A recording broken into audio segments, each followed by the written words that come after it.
సంక్రాంతి ఎప్పుడొస్తుందా, తమ సినిమాలను ఎప్పుడు రిలీజ్ చేద్దామని ఎదురుచూసిన దర్శకులకు మరియు హీరోలకు ఈ సంక్రాంతి పెద్దగా కలిసి రాలేదు.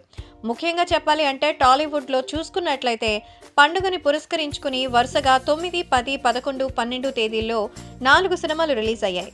సంక్రాంతి సినిమాలతో బాక్సాఫీస్ వద్ద సందడి ఏర్పడింది, కానీ కలెక్షన్ల పరంగా మాత్రం నిరాశ ఎదురైంది.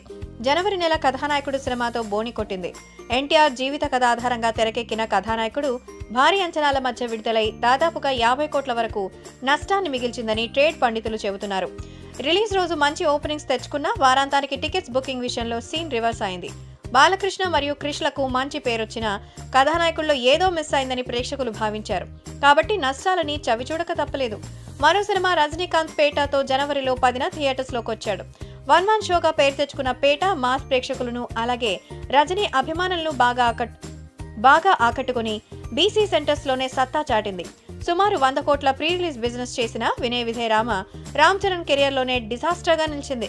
జనవరి 11న రిలీజ్ అయిన ఈ సినిమా కథ విషయంలో ప్రేక్షకులు కొంత నిరాశ చెందారని తెలుస్తోంది.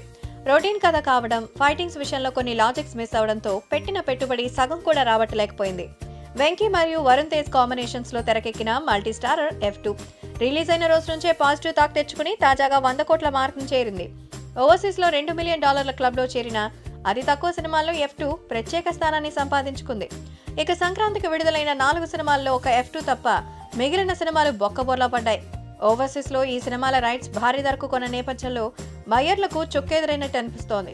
తాజాగా జనవరి నెలను మిస్టర్ మజ్ను, మణికర్ణిక సినిమాలు కూడా నిరాశగానే ముగించాయి. రిపబ్లిక్ డే సందర్భంగా రిలీజ్ అయిన ఈ 2 సినిమా కథల పరంగా, నటన పరంగా మంచి టాక్ తెచ్చుకున్నప్పటికీ వసూళ్ల విషయంలో చాలా నత్తనడకన సాగుతున్నాయి. ఈ లెక్కన చూసుకున్నట్టయితే జనవరిలో మొత్తం 6 సినిమాలు రిలీజ్ అవ్వగా వాటిల్లో ఒక్క సినిమానే విజయఢంకా మోగించింది.